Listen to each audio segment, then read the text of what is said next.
This week, we're talking about something called groupthink. A phenomenon within a group dynamic where one feels uncomfortable to express their own, sometimes contrary opinion. They had stronger opinions about whether or not something was going to be good or not, whereas I think I was I was quite happy with anywhere, to be honest. And so at some point, you sort of go, yeah, whatever, I don't mind, fine, I'll just do that. There was a beauty task where I was pretty sure we'd chosen the wrong product and the wrong location, where 15 minutes into this task and I was pretty sure we'd already lost. And the rest of the team were like, yay, we've done it, this is the bet, you know. And I'm like, oh my God, dear God, where are we going? Based on the statistics of your apprentice, Tommy, I'm pretty sure I know the answer to this question, but what happened in that task? Did you win or lose? We lost that task. Yeah, that's...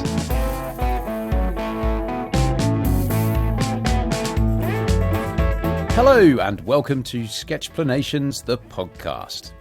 Kick it, pass it, tackle. Go on, son. Out. Bring him down. Dig it.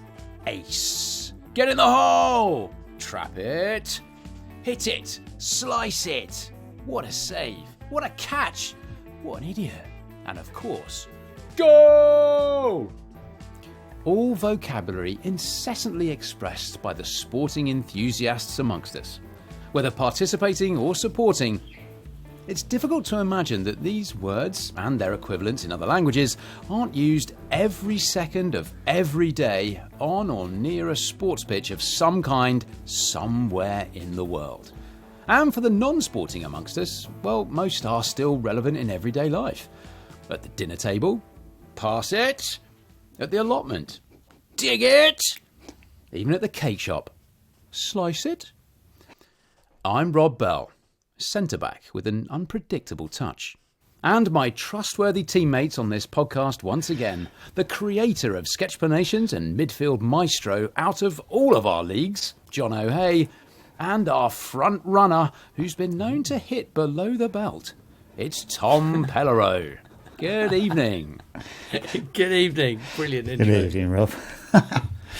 You know, you both play sports and support teams, don't you? Did you find yourself immersed in those experiences ever and occasionally coming out with some of these cliched sporting phrases? I think it's completely impossible not to, right? I now watch a lot more sport than I participate in, especially with my son and daughter on the side of the pitch. And you do want to get quite involved. You do start yelling sort of certain cliches and certain things. It's good fun. You're the reason they had to put that barrier at the side of the kids' pictures these days. Is that right? Well, this is, I mean, it is a real issue, right? I know there's an FA code of conduct for parents supporting their kids, and there are really set rules that become, they seem to become more and more specific because of some of the idiots out there who are causing absolute trouble. And I don't mind calling them idiots. I'll call that out quite happily. But sometimes it is easy to get carried away, isn't it? It can get a bit. Hockey is what both my kids really enjoy playing, and it's a little something bit that more you played civilized. a lot of as well, right? I used to play a lot of hockey, and unfortunately, because of a back injury, I stopped being able to play quite a long time ago, and so I live vicariously through their hockey playing, and I just wish I was on the pitch sometimes because. 10-year-olds, I could really get involved in that game. It was great fun. Barrel straight through him.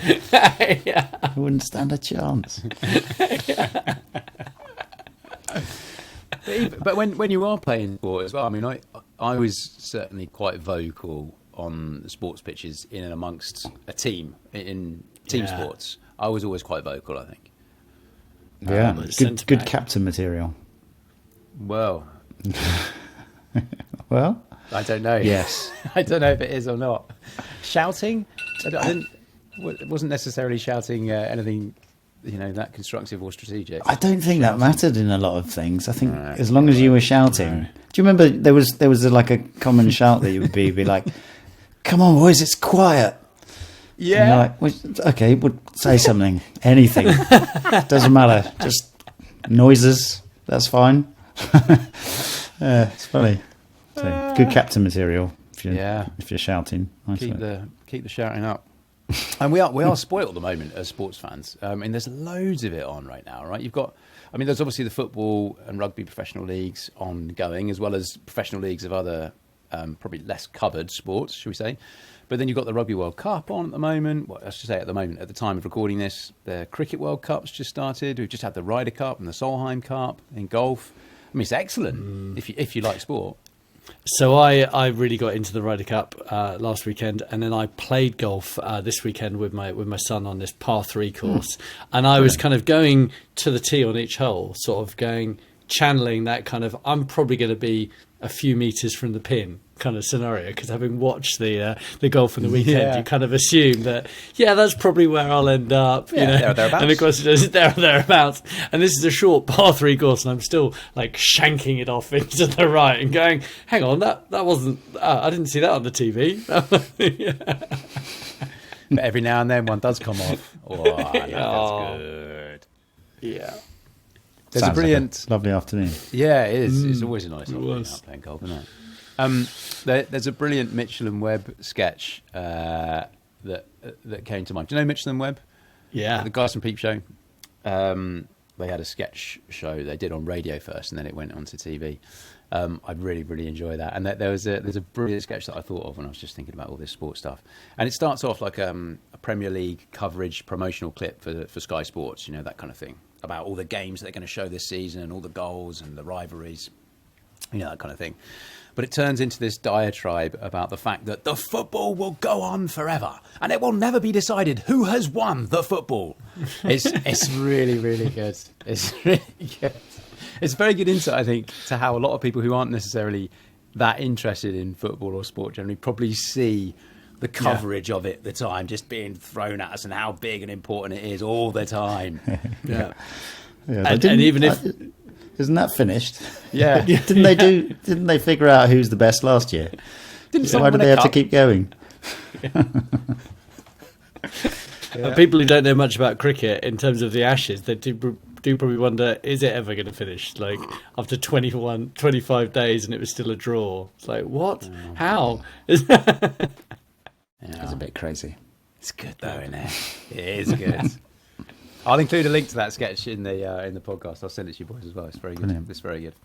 And I don't think it matters whether you're into sport or not. This podcast is for everyone. So let's get the ball rolling and give this our best shot. The ball is in your court, listeners, and we'd love it if you subscribed to the series and told your family and friends about it as well. Think of it as a free season ticket, and there are still premium seats available right on the halfway line. Right, let's knock this out of the park. Let's play ball.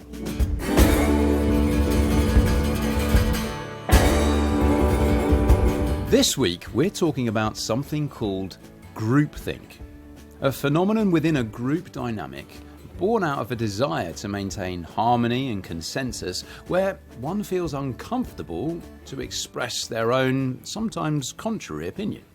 And this can result in individuals suppressing their own views and ultimately dispassionately agreeing with the group at large. Now, the sketch for this should be there on your screens right now. It's there on mine. Jono, Tommy, you got it up there? Can you see it? Of course you do. But if you can't see the sketch on your chosen podcast player right now, then you can find the link for it at the top of the podcast description down below. If you click that, it'll take you right through to the source of all of our knowledge on this podcast, sketchplanations.com. And it's always worth checking out the sketch at this point, I think, before we get into our discussions. I mean, that's what this whole podcast series is about, right? It's about the sketches. So do have a look at the sketch and take it in. And if you think of anything you'd like to contribute to the conversation as you're listening, then please send us an email to hello@sketchplanations.com. And it is absolutely brilliant getting your correspondence, and we'll go through a bunch of those from last week at the very end of this podcast. Okay then, Jono. Now this sketch lays it out pretty clearly, I think, and the little thought bubbles that you've popped above the characters in there, I think cover the range of thoughts that we've all probably had at some point within that group dynamic, be that at work or at home or amongst friends, even within a sports team perhaps. But talk us through the sketch and tell us a bit about your thoughts on groupthink. Yeah, I'll talk through the sketch real quick. It was actually a request from somebody. It's something I've known about for quite a while, but somebody requested it off the back of some other sketches I've done. Oh, cool. Yeah, and I tried a few different ways to explain it. I ended up with this scenario, I guess I was trying to reflect like a few different aspects of the way groupthink comes about. And so just to set the scene of the sketch, there's essentially somebody on the left who's at the head of a big sort of boardroom looking table, and he's saying, so we all agree it's the only way. And of course, they're making some assumptions there, like we all agree. They're sort of saying it as if it's fact. And then each of the people at the table, there's 5 of them at the table, they're thinking one thing and then they're saying something. And so one person's like, well, maybe it is right. And so they haven't necessarily made up their mind completely, but maybe they like the person who's saying it's the only way. And so they're like, let's do it. The next person's like, well, I kind of like the other way, but I guess if they're saying that and we all agree, sure. And then somebody else is actually having some questions about whether it's 100% legal, but given that the other people are going with it, I guess. Somebody else is like, I was thinking about lunch, and they're kind of done with it, so they're like, fine, whatever, done. He's like, yeah, I'm done. And then the last person sat there, and they're like, oh well, I suppose everybody else is agreeing. It's just me. Well, then okay. Whereas they might have, if they thought that other people disagreed, they might have spoken up. And so that's the idea. It's like all these different aspects of group decision making coming up to be the fact that actually people didn't want to like rock the boat there, and the group has decided on one thing, even if there were different perspectives within the group. Yeah, and I could certainly put myself, as I said, in all of those positions with all of those thought bubbles from different scenarios. Tommy, where are you with this? Have you ever found yourself succumbing to the groupthink mentality? I've got a number of different experiences from this, and as a kind of innovator and as a leader of teams where I get a lot of group feedback, it's something that I often battle with. In fact, we had a meeting with everyone today, and we've sort of brought in certain techniques to kind of try and minimize this and actually allow people to have their kind of personal views within. But we can come to that. The most pertinent example is from The Apprentice, like, because we were in these groups, we were in these half groups, and there were a couple of times where I was there thinking, what are we doing? This is like the worst at like. And the other members of the team like high-fiving, going, yeah guys, this is brilliant, we're gonna smash this is the best task ever, and you're like, really?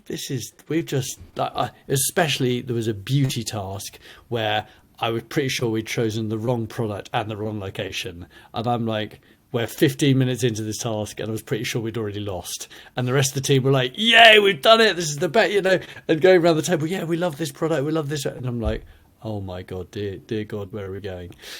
Yeah. So based on the statistics of your apprentice, Tommy, I'm pretty sure I know the answer to this question, but what happened in that task? Did you win or lose? We lost that task, and that was obviously the beauty task, and I ran a beauty business at the time, so that was particularly painful and poignant, especially it was literally, we were 15 minutes into this task, and as far as I was concerned, we chose the wrong product and the wrong location, but everyone else was like, or seemingly everyone else was really happy with it, and yay, we're going to smash this and we're going to be the best. You're like, oh dear God. So why in that case didn't you speak up, or did you speak up? I one of the things I learned during The Apprentice is I need to get better at speaking up, and I didn't necessarily, but also in some respects we didn't. It later turned out we actually didn't have a choice. Like the other team were better at getting the other product, and so I suppose probably other members of our team were like, yeah, we're going to smash this, because we kind of almost had no choice. And there's that line between positivity within a group and negativity, and like you've got to, but also it was pretty clear that we were in trouble. It's also a slightly unusual scenario in the sense in that you are competing with the people on your same team, right? We normally in a group situation, you're on the same side, and you kind of are on the same side, but you're also not 100% on the same side, right? Like there's a risk in like sticking your neck out, which is, I think, part of groupthink, right? Yes. Yes, and in The Apprentice, the stakes are very high because you'll probably then be identified as a troublemaker, and then you'll get fired for being the troublemaker.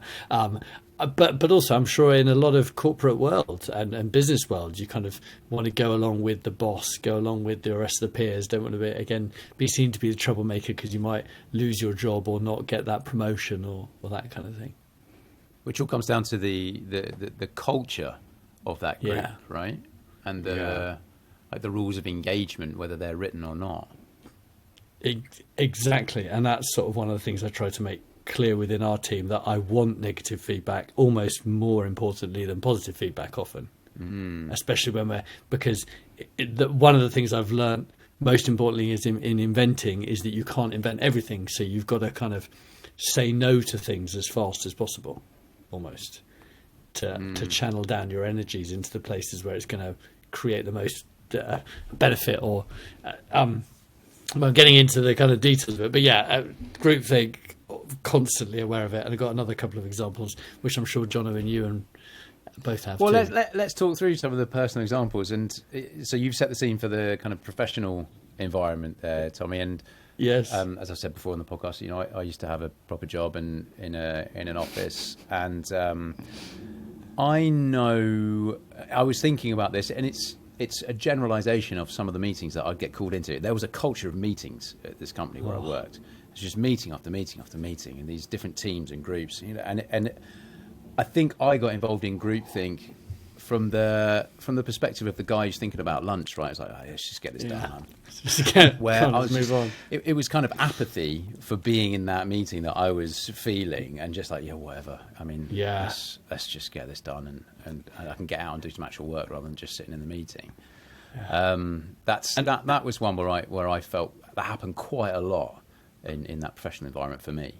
It's terrible, isn't it? Because apathy is probably actually the worst emotion in the working environment. It's horrible to have it when you want to, because I think what groupthink sometimes covers or is a real front for is when that feeling of that you can't be bothered to upset the apple cart.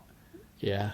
In order to put forward your opinion, that's stronger than the will to put forward your opinion, right? That the desire to just like get this done, or to just keep consensus and keep everything civil without having to justify yourself or argue your corner, is a stronger emotion than what you're feeling towards the issue, which I think says a lot, perhaps in certain situations.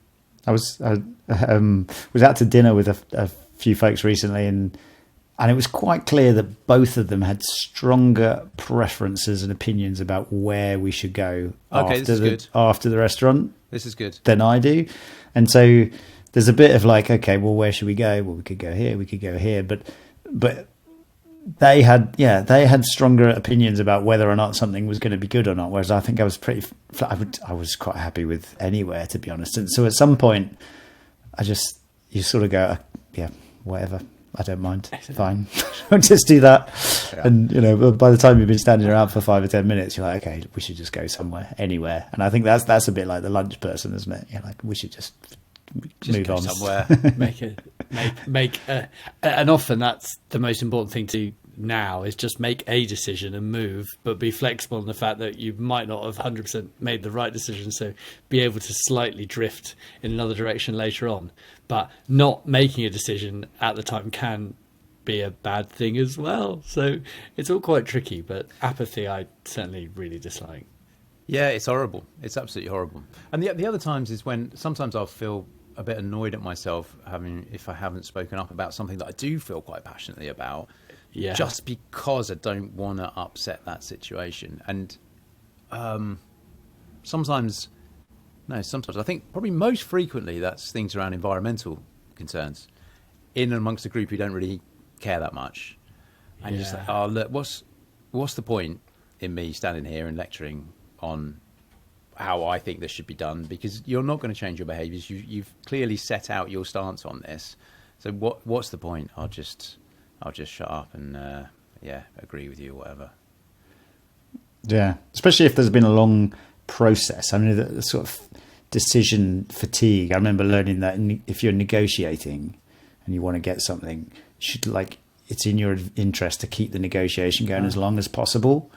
Because if you've both been negotiating for a really long time, there is that feeling that you just want to get it done. So if you put a change in towards the end, somebody might say, "Oh, fine, just give it to them." Whereas if you put that in at the beginning, they won't. And so I think there's a bit like disagreeing means you might have to go around all the houses again, and you're like, I don't really want to go around all the houses again and get everybody. So we'll do it another day. But then, and John, so you were talking about being out at dinner the other evening in a social setting, right? So maybe not professional. I don't know. It might have been a professional, but that element of it was definitely social. But and amongst friends, you know, when you're in a group of friends, sometimes there is this groupthink mentality. It's just I'll just go along with this. It's absolutely fine. Or it certainly used to be a lot more of that when I was younger. Now I've got a bit older, I'm a bit happier just to say how I feel about stuff. A bit more. And the one that always comes back to bite me is when I decided that I didn't want to go to the darts. There's a big group of our mates all going to the darts up at Ali Pali. It's a massive day on the Smash, watching darts. And it was a really rowdy environment. And, you know, there are times when I would have enjoyed that. At that time, I wasn't feeling like I would enjoy that. So it's just, guys, I'm not that keen. I'm not going to come.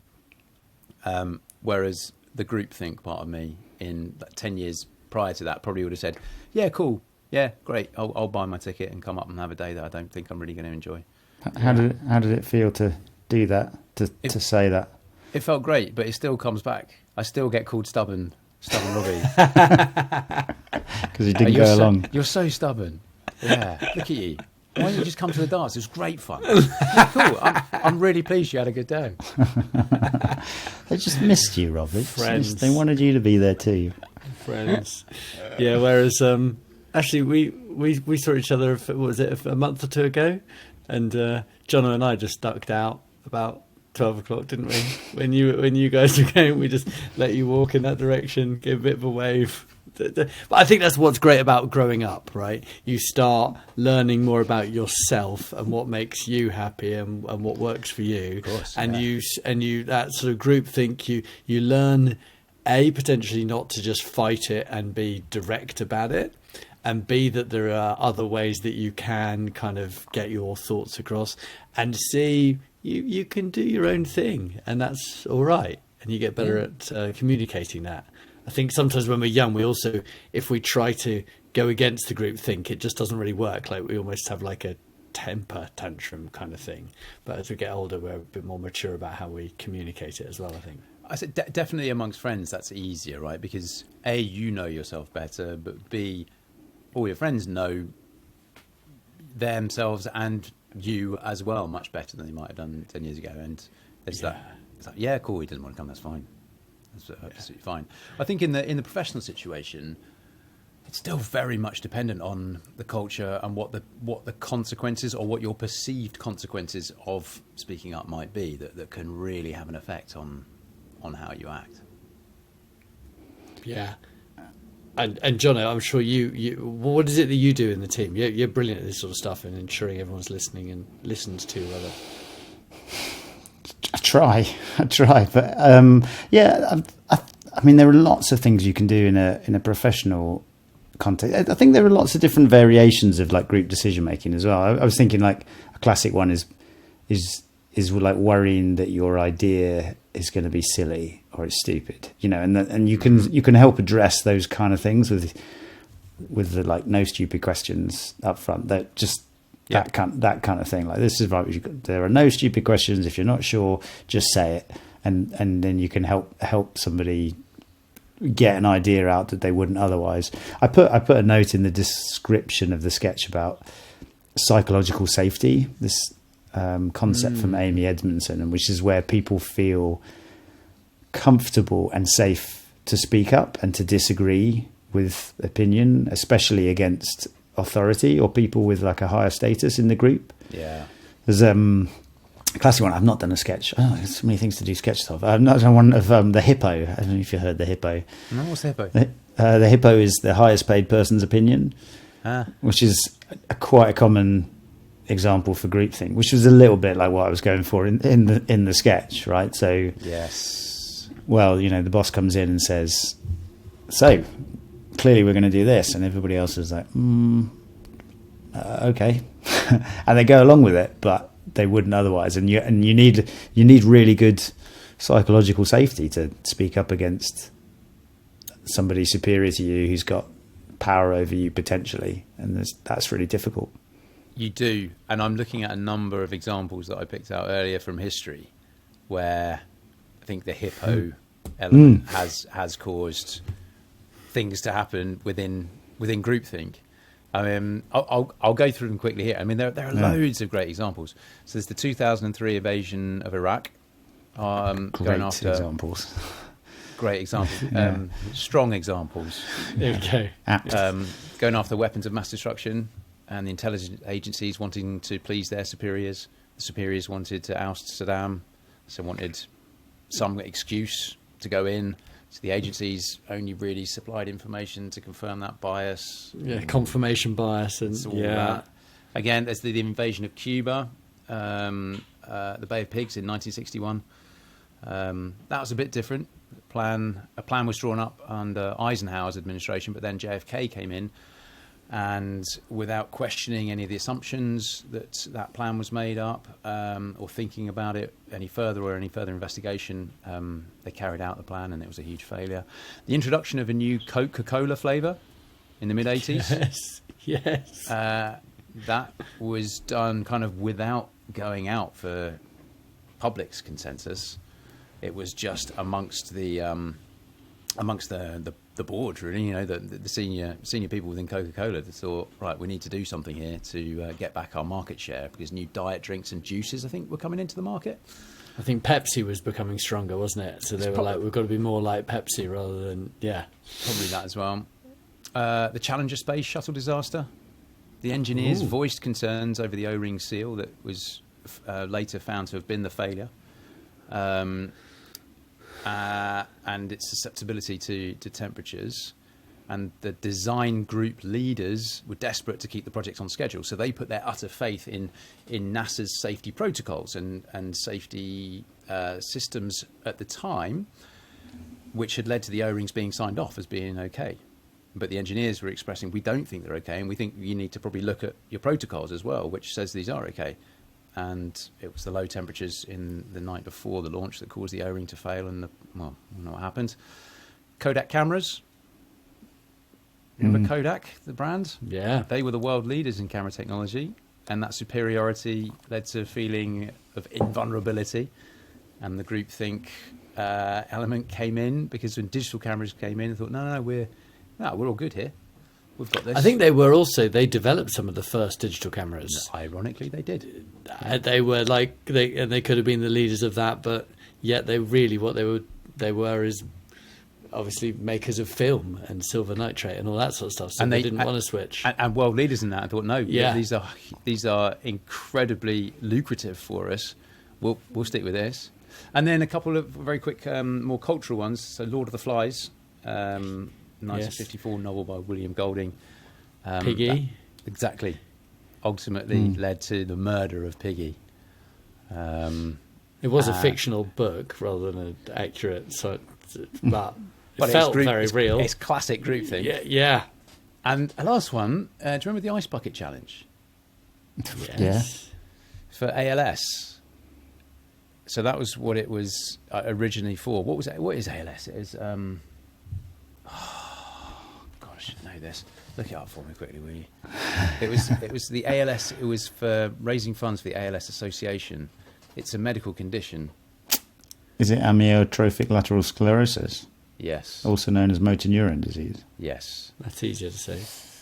So it started off in the US, and the ALS Association. Well, it started a thing where you'd get sponsored to do the Ice Bucket Challenge. You know, you get someone to tip a load of ice over you, and then you nominate other people. So it's incredibly profitable. Profitable. It raised a lot of funds for ALS, which is great. But most people had absolutely no idea why they were doing it by the time social media got on, and 5 people nominated another 5 people, nominated another 5 people. People didn't know why they're doing it. It's just that, okay, that's what everyone's doing for social media. Challenge. I'll stick it up on Instagram. Here we go. Yeah. There you go. Just some examples. I mean, these are really really big, important things. I was thinking of like even Greta Thunberg doing the school strike. Everyone else is not. You say, I'm going to go strike from school. What are you doing? Of course you can't do that. And then she went and did it. And I'm really impressed. Like at the school, our schools, they've been teaching about the concept of being an upstander and like standing up for things and speaking up. And like they read a book recently by Stephen Lawrence called "Silence Is Not an Option." And those kind of things, they're just really important values. But what age? What age? It's primary school. Primary school, too. No. Yeah, up to 11. I know. Yeah. I know it's good. So I've got a lot of hope for the future. But like saying no and a lot of those things and saying stop is hard. I think. I remember hearing about some of the Pixar films. I can't remember which one it was, but like they were like 2/3 of the way through, and there's something just wasn't feeling right, and they stopped where they were. Basically got rid of that team and started from the beginning again. And I think that must be a really hard decision to do. It must be really annoying as well if you're in the team, but massively hard to just go, right, no, we're not going to do this. You imagine like being you're 3/4 of the way through the development of new Coke and you're all ready for the launch, and then you have to say, actually, this is a bad idea. And so actually I think in many ways in business, good ways to avoid groupthink are to reduce the stakes as much as possible and increase confidence and get all those opinions early on when it doesn't matter, when it's easy. Because the further you get down the road, like the launch date is next Wednesday, it's very hard to say, no, we're going to take it all down, put it all back, we're going to do some more tests, cancel the thing. So like treating things as experiments as much as possible is like really helps, and just lowering the stakes as much as you can, gathering data early, encouraging disagreement. But I think saying no to big projects at the end is just really hard. I think HS2 is another one along those lines at the moment, isn't it, as well? Right now, topically, it is. The train line, and whether so much, the high-speed train line in Britain, massive piece of infrastructure that is so far along and so much gone into it. Well, we're not going to get into the because it's highly politicised as well at the moment, which is a shame, which might kind of muddies the water. But very difficult to stop something like that. Yeah, it can be. Yes, it's very possible that it's an example of a groupthink got too far, right? In the fact that maybe decisions should have been made a long time ago. But also I think the world has changed quite a lot during the period in which it's being built. Like everyone used to go to work every day, and now a lot of people only go 2 or 3 days a week. So I suspect that's had a bit of an impact. Do you think that might that mirror sometimes, let's say you're developing a new product, and at the time there's a real demand for it, but maybe that product takes, I don't know, I'm a couple of years to get to market. That's what I was going to say, a couple of years to get to market, in which time maybe, I don't know, that issue's gone away, or there are other products or other completely different products or treatments or whatever that takes care of that people have gone with. Would you come back and reassess that development and the need for it along the line whilst that was in motion, whilst you were well down the track? It's really, really tricky, and quite often we pause things and then we find they're paused almost indefinitely, even though we really like the idea at the time. And we're quite a small company, and I do think about what it must be like at massive companies that are doing these things at scale and potentially doing thousands of products a year. Because that momentum's much bigger, right? In terms of probably the volume of products and the volume of people involved in developing and pushing that product forwards. And ours are only like a 2-year lead time. Imagine if you're doing 10-year, 20-year lead time things, it must be incredibly difficult. And then, as you say, when politics starts getting involved, things like nuclear power stations, which are not just building or energy projects, they're obviously highly political, highly motivated if you live in that region and stuff. And you kind of think that the world might be a better place if a lot of these things were taken out of politicians' hands, but also they can't be, because the point of politics is that everyone gets their view, and for democracy. So I've got another example which for my the first focus group I did for my makeup brush cleaner, which was in the first kind of month or two of creating it. Now, bear in mind, this is a product that has gone on to be my most successful ever. We've sold 2 million units. But at this focus group, they were all like, no, I don't really see the point in it. Like, yeah, well, yeah, maybe if it was a tenner, I might buy it.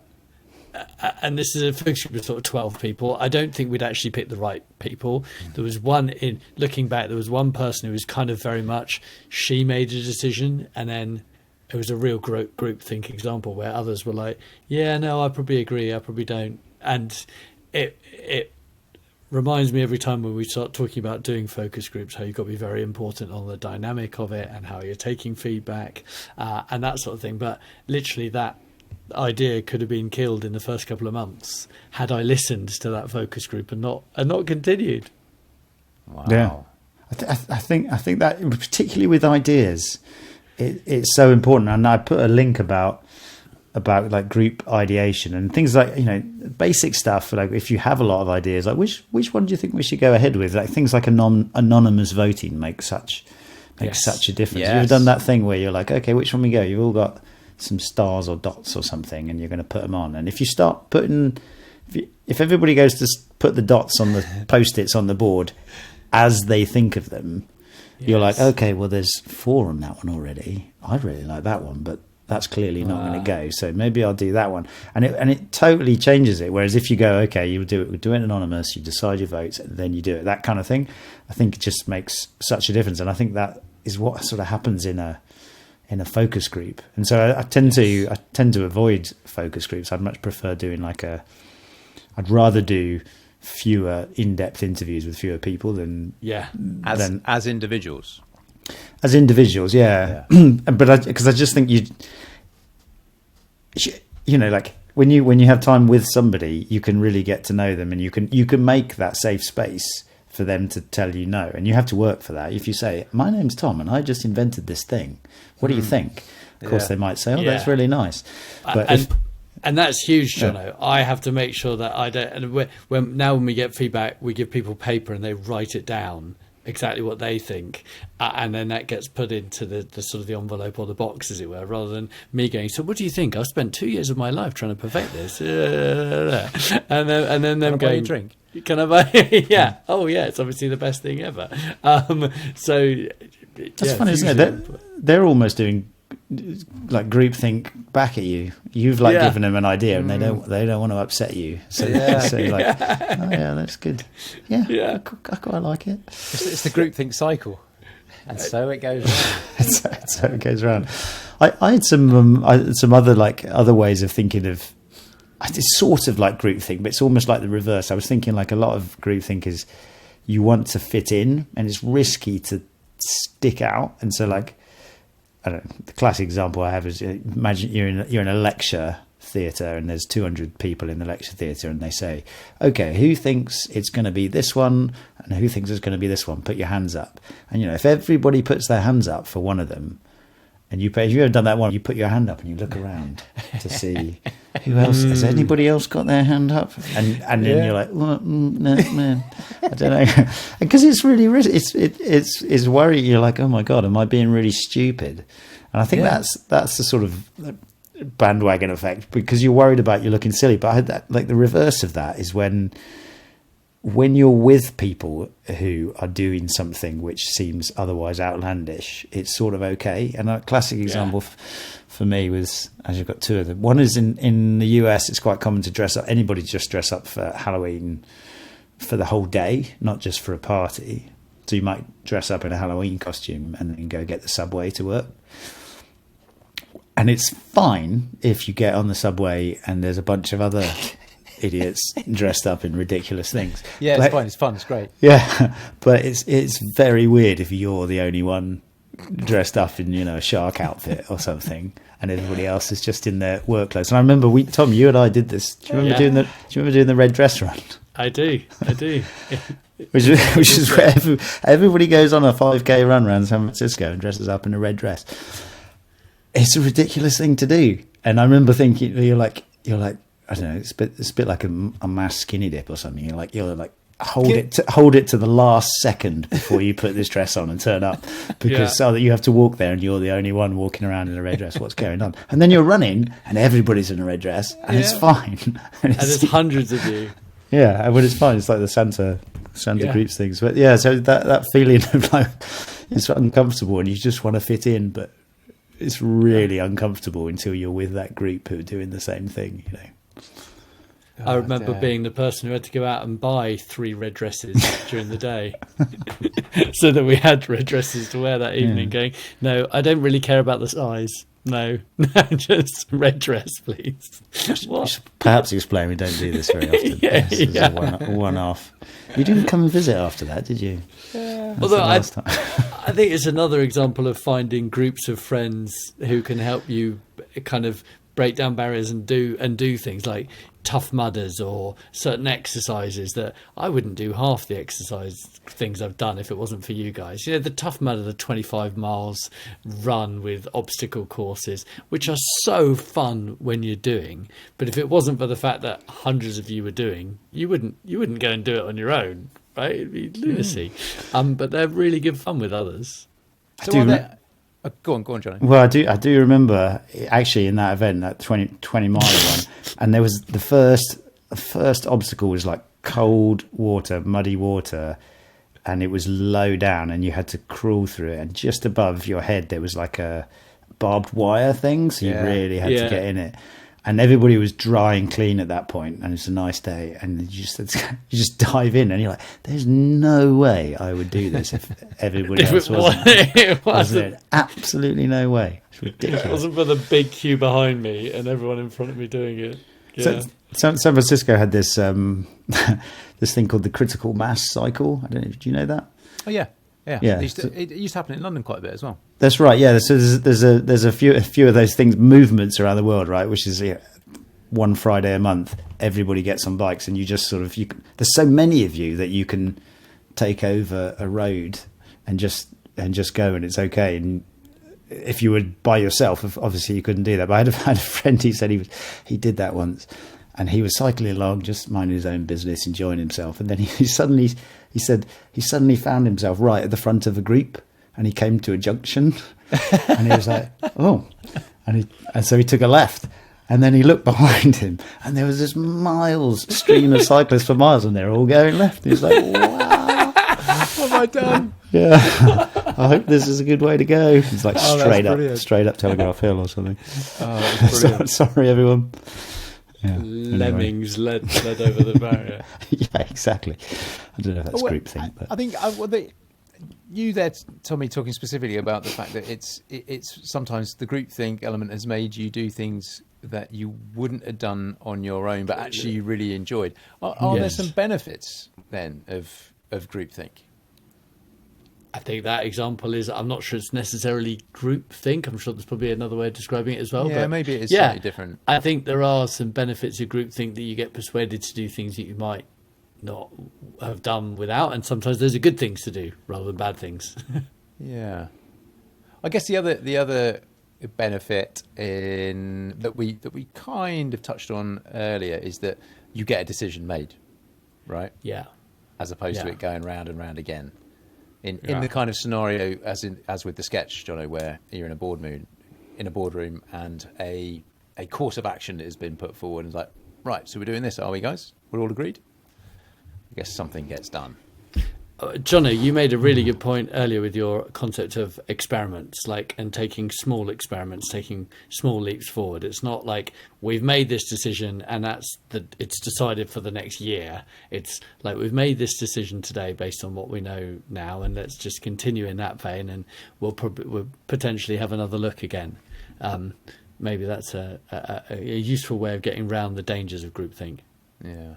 Yeah, that's really good. Have you guys ever seen the film 12 Angry Men? Yes, absolutely. Both have. Yeah, and I was, because it came to mind that it looks like that scenario, right? Yeah, it does. Yeah, and I remember at the beginning of that, so it was somebody who's been tried for murder, right? And so there's 12 people in a room, a jury, and it's the thing that half of them just want to get out of there, and there's a little bit where he's like, okay, what are we going to do? I guess I'm in charge. So somebody says, I think it's customary to have a vote early on, and so they just do a vote, and it's a public vote, and they all say guilty, guilty, guilty, guilty, guilty, except one person.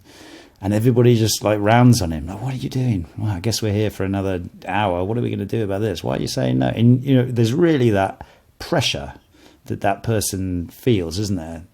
To change his mind and to go along with the group. Yes. And isn't in 12 Angry Men, isn't that another example of Hippo?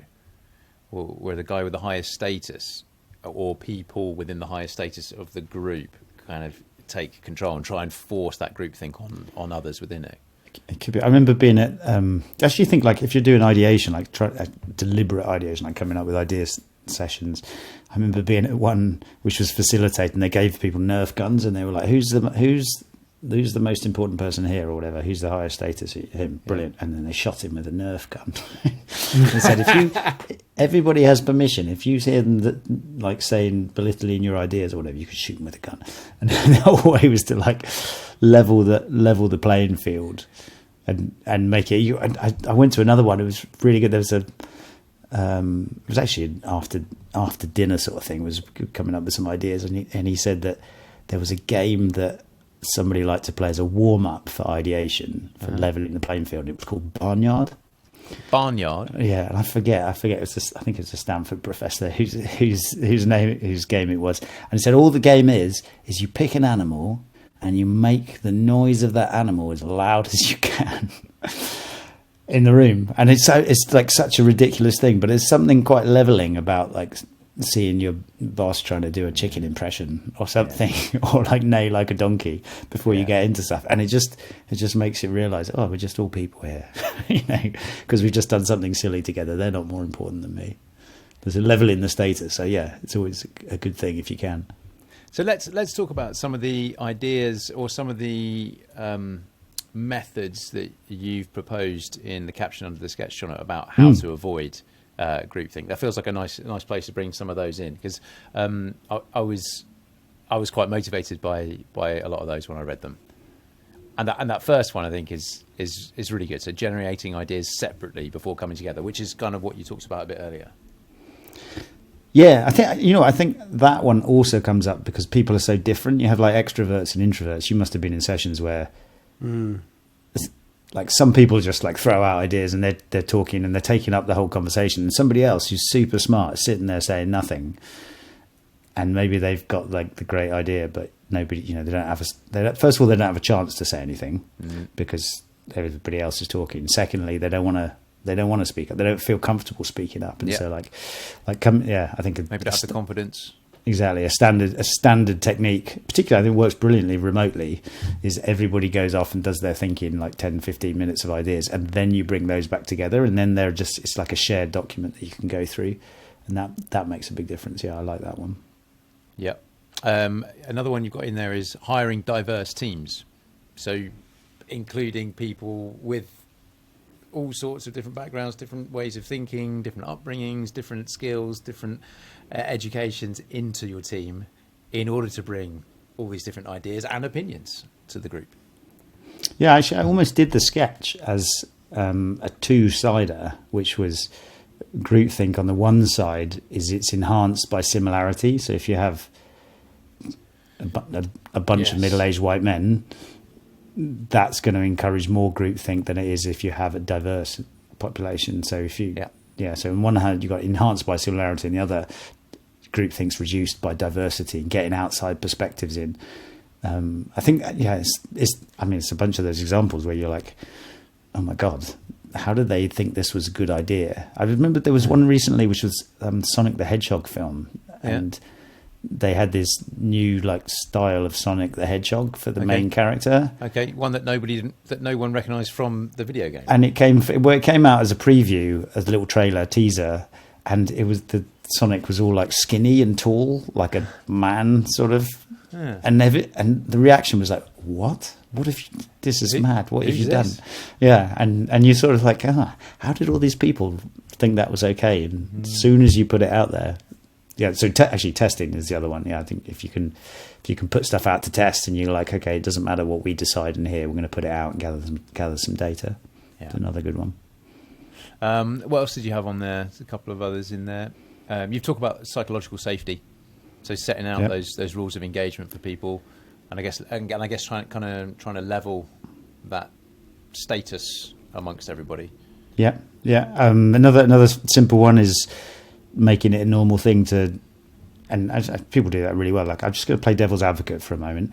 If I was this, I might think that, and it gives you permission if you say that, to ask a question which might be counter to the group. If everybody's agreed on this, let me just play devil's advocate. I'm not saying this is right, but how about this? And it gives you another perspective. It's a very simple but can be very effective and useful tool, that, isn't it?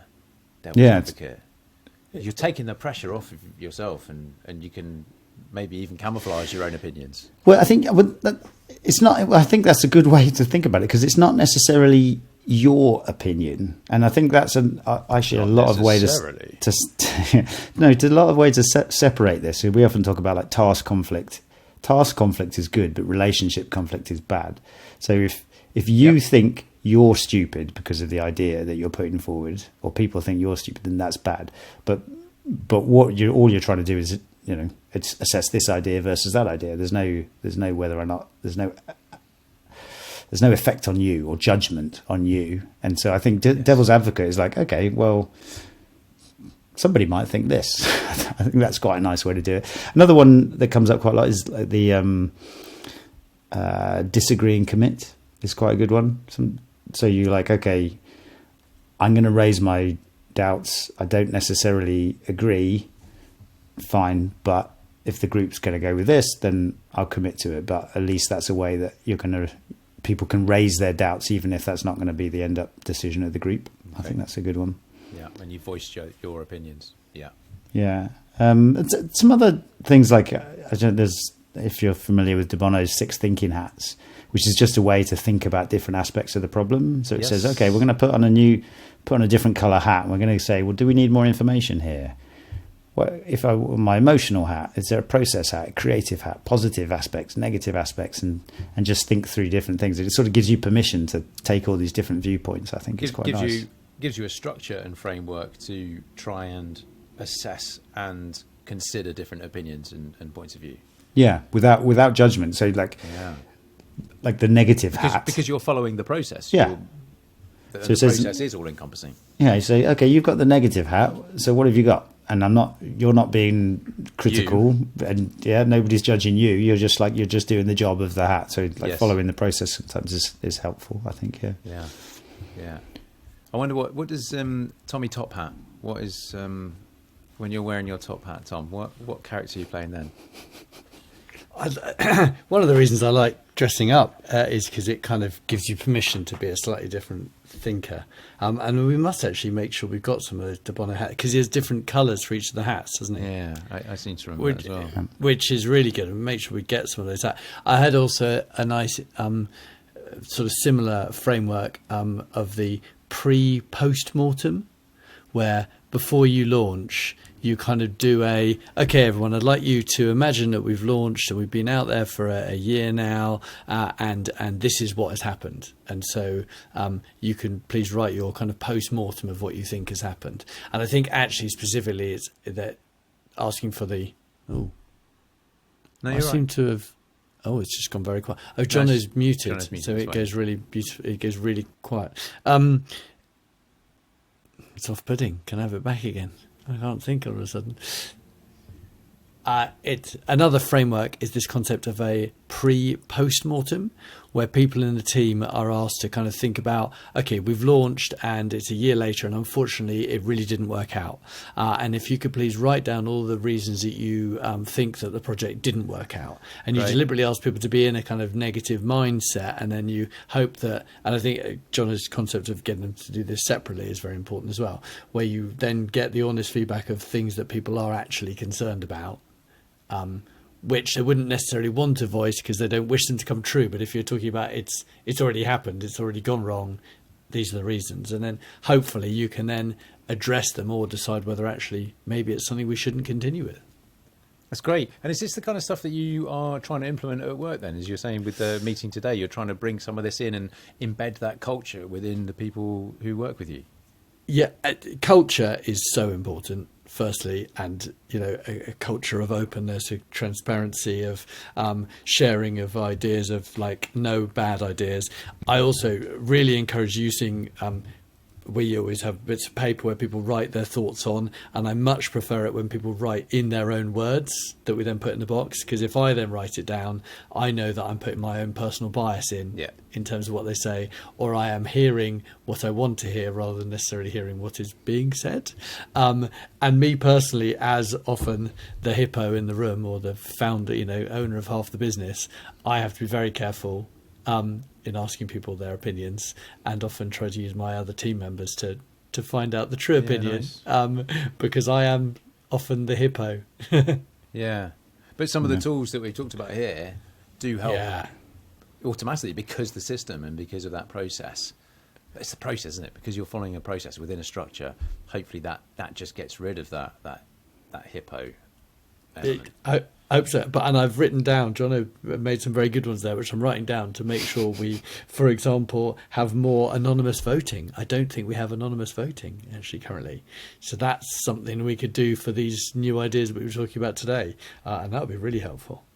Just as a small thing, you reminded me with the Post-it, something I recommend quite a lot if you are doing that sort of exercise where everybody writes something and then you put them up, is to, like, let's say you're using Post-its, is to all use the same color Post-its, because what it does, and ideally you all write with the same pen. People don't like me when I suggest this sort of stuff, but you all write with the same pen and you try and all write in capitals let's say, so it's all the same more or less, and then you put them all up together. And what you do there, as opposed to sort of like everybody having a different pen and a different color Post-its, is when you put the things up together, it becomes like a shared work product as opposed to individuals' ideas. And so you're no longer like looking at it and going, oh well, that's Jim's idea. Jim always has rubbish ideas, and we'll put all the blue ones to the side. And I can't read. And I can't read Jim's writing anyway. And I can't read it. So like, I always try as much as possible. You want to make it a shared work project, and this is out. If you work on team projects at work, and make it a group product, and then it's like you're not. Nothing's personal. It's just about the end product together, and little things like, actually, why doesn't everybody use the same color as Post-its? Actually, they help in small ways. Yeah. Very, very good. We use scraps of paper, and then someone then typed those up and put those onto the Google sheet for the thing, so they're then like all lit the same, hopefully. And I look forward to going through them tomorrow. And then they're stored as well. But yeah, the little things, they do make a big difference often. And I wonder, in Waitrose, you know, they've got the tokens where you put them in. I was thinking about this just now. They're transparent, right? Yeah. So whenever I'm there, I'm instantly drawn to whichever's the highest. You're like, well, obviously that's the best. To put it in there. Do you? So I was going to say, I think, well, I'm going to put it in the one with the least, because they're not enough attention, because I don't really know. They're always quite local charities, right? That's what we're talking about. You get a token, and then you pop that token into one of 3 boxes, and then a representative amount of money will go to those charities depending on how many tokens they've got. Right? I'm drawn to the one with the fewest. I go, right. To the right level of that. That's probably a very British thing, right? That they're all so. But they took a decision clearly to make them transparent at one stage. I wonder if they've ever done a trial where they make them opaque, so you can't see through. Maybe people don't put them in. Then they just put them in their pocket.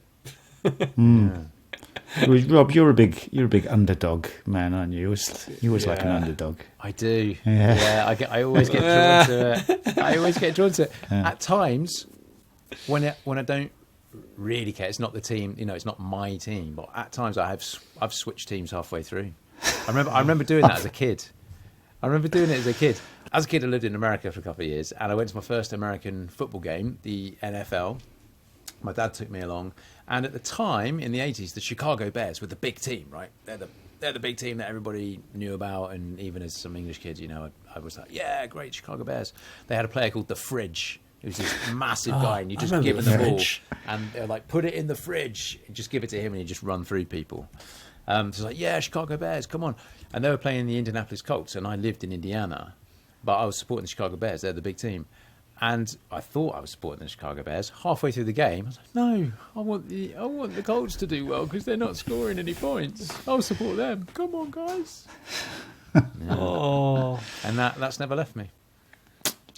No, it's a bit deep in for you. I always have that when you play tennis. When I was playing tennis and I'd be doing really well, if I was like 4 or 5 games up, I start feeling really bad for the other person. and then sort of like step it down a bit because I don't want to be like 6-0. That's really rubbish. And then of course I go on and lose, and then I feel really stupid. That's why I beat you 7-5 that one time? Yeah. It is. I felt bad for you, Rob. I didn't want you to be the only one with 3 tokens in the box. Crushed me. All right, listen, guys. Any other business on groupthink? I would just put it out to plug a few other sketches. We won't have to talk about them now. Yeah, a few of them came to mind as I did this. So there's one that I would mention, which is the bandwagon effect.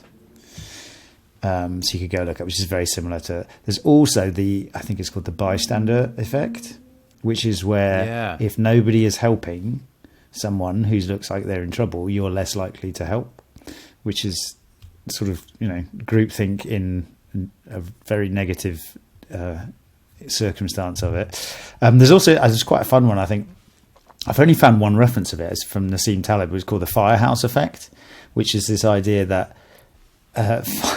in principle, well, at least as he says, firefighters who would sit around in the fire station waiting for a fire and having nothing to do but chat about stuff without a lot of external ideas would come to think all sorts of crazy ideas because they don't have that outside perspective. I think that's quite a good one. And then I like how you caveated that at the start. That's not what you were thinking. No. And then there's also the Abilene paradox, which is I think a really good one to look up. Yeah, it's good. That. Yeah. But anyway, we can. It's a nice sketch as well. one. It's a really nice sketch. Do you know, I did think about the bystander effect as a podcast. But there we go. Thank you all very much for listening. Please email us your stories of when you've witnessed or been part of a groupthink to hello@sketchplanations.com. I'm almost certain that everybody has experienced this at some point in the past, so let us know your stories. We'll be going through the post bag in just a minute from last week, and we'll be back with another episode next week. But for now, go well, stay well. Goodbye. Goodbye. Cheers, everyone.